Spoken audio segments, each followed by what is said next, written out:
कांग्रेस ने घोषणा पत्र में युवाओं के लिए रोजगार, महिलाओं को 50% रोजगार में आरक्षण का किया वादा।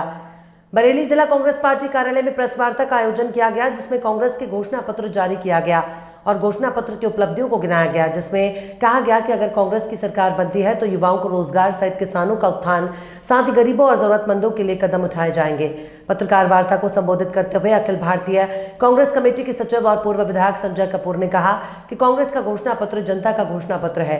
ये घोषणा पत्र सिर्फ किताबी घोषणा पत्र नहीं है, बल्कि ये कांग्रेस का जनता के प्रति न्याय पत्र है और इसकी सत्यता का प्रमाण कांग्रेस शासित राज्यों में कांग्रेस के द्वारा चुनाव पूर्व किए गए जनता से किए गए वादे को पूरा किया जा रहा है।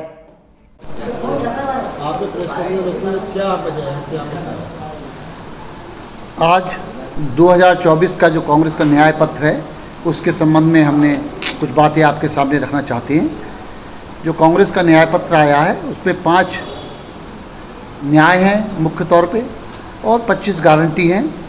इसमें मुख्य तौर पे जो बातें मैं आपके सामने रखना चाहूँगा, सबसे पहले तो युवाओं को, जो नौजवान पिछले सरकारों में, एनडीए की सरकार में वायदा किया जाता था कि 2 करोड़ नौजवानों को प्रत्येक वर्ष रोज़गार दिया जाएगा, वो कभी आज तक उसका पालन नहीं किया गया, जिससे नौजवान बेरोज़गार घूम रहा है। तो कांग्रेस पार्टी इंडिया गठबंधन की जब सरकार बनेगी तो उसमें 1 लाख रुपए अप्रेंटिस के टाइम से लेकर और उसे प्रत्येक वर्ष नौजवान को, पढ़े लिखे नौजवान को जो पढ़ लिख के आएगा उसको देने का काम किया जाएगा। और इसके साथ ही साथ 30 लाख नौजवानों को रोज़गार देने का भी हमने न्याय पत्र में ये वचन दिया है और कांग्रेस पार्टी जो कहती है उसे पूरा करती है। और पेपर लीक के मामले में जो नौजवान बेचारा तैयारी करता है, पढ़ता है, आखिर में आके पेपर लीक हो जाता है, तो जो तैयारी करता है वो दुखी हो जाता है, उसे न्याय नहीं मिल पाता है। तो पेपर लीक पे भी एक मजबूत कानून लाने का इंडिया गठबंधन के ज़रिए निर्णय लिया गया है। इसके बाद दूसरा जो न्याय पत्र में हमारे है, नारी सम्मान। नारियों को सम्मान देने के लिए 50% आबादी महिलाओं की है।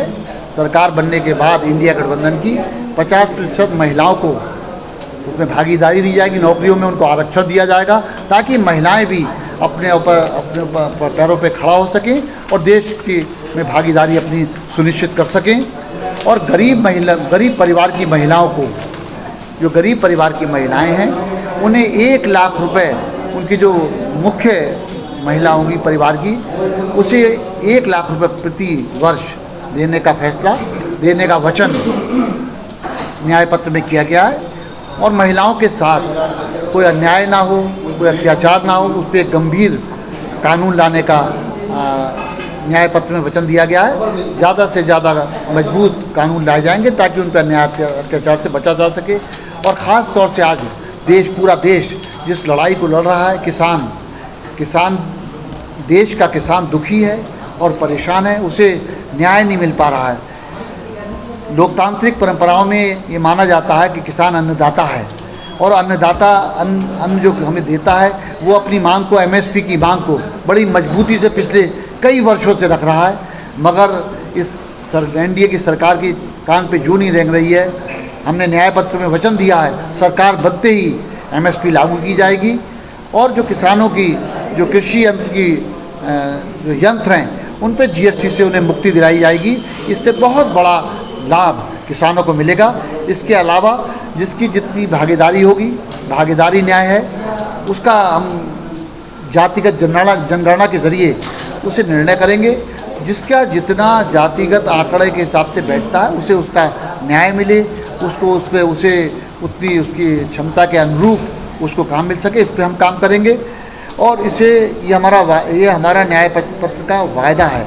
इसके अलावा संवैधानिक अधिकार, एनडीए की सरकार ने संवैधानिक तौर पर जो काम किया है, जहाँ पे उनसे समर्थित सरकारें हैं वहाँ तो उनको काफ़ी लाभ दिया जा रहा है, और जहाँ पर एनडीए के समर्थित सरकार नहीं है या भारतीय जनता पार्टी की सरकार नहीं है, वहाँ पर उन्हें दुखी और परेशान किया जा रहा है। उनको उनके जो हित पक्ष में जिस तरीके का जीएसटी और जो और अन्य तरीक़ों से जो उनको लाभ पहुँचाया जाता है या विकास के लिए दिए जाते हैं, धन आवंटित किया जाता है, उस धन को भी आवंटित नहीं किया जा रहा है, जिससे देश का जनता दुखी है, परेशान है। किसान, नौजवान, व्यापारी, सभी महिलाएं, सभी दुखी हैं। और हम वायदा करते हैं न्याय पत्र के ज़रिए इंडिया गठबंधन की सरकार 4 जून को बनेगी और वो सरकार देश के हित के लिए काम करेगी, देश के विकास और तरक्की के लिए काम करेगी।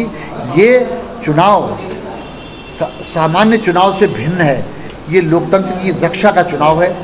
अगर देश में लोकतंत्र कायम रखना है, जो देश की आज़ादी से लेकर जिसकी हम दुहाई देते रहे लोकतंत्र की, अगर उसे बचाना है तो इंडिया गठबंधन की सरकार ही बचा पाएगी। क्योंकि जिस तरीके से एनडीए की सरकार अन्याय कर रही है विपक्षी पार्टियों पे, मैं समझता हूँ बहुत दुखद है, बहुत दुख की बात है कि उनके साथ अन्याय हो रहा है। उस अन्याय को बचाने के लिए हम लोग प्रयास करेंगे। इंडिया गठबंधन की जब सरकार बनेगी तो सबको न्याय मिल सके और देश तरक्की और खुशहाली के रास्ते पर चल सके। धन्यवाद। बेबाक, निष्पक्ष, स्वतंत्र पत्रकारिता को सपोर्ट करने के लिए आप हमारे चैनल जीएन न्यूज को करें सब्सक्राइब और हाँ, बेल आइकन के घंटी वाले बटन को जरूर दबाएं कि आपको हमारे आने वाले सभी नए वीडियो की नोटिफिकेशन समय पर मिलते रहे। देखते रहिए जीएन न्यूज।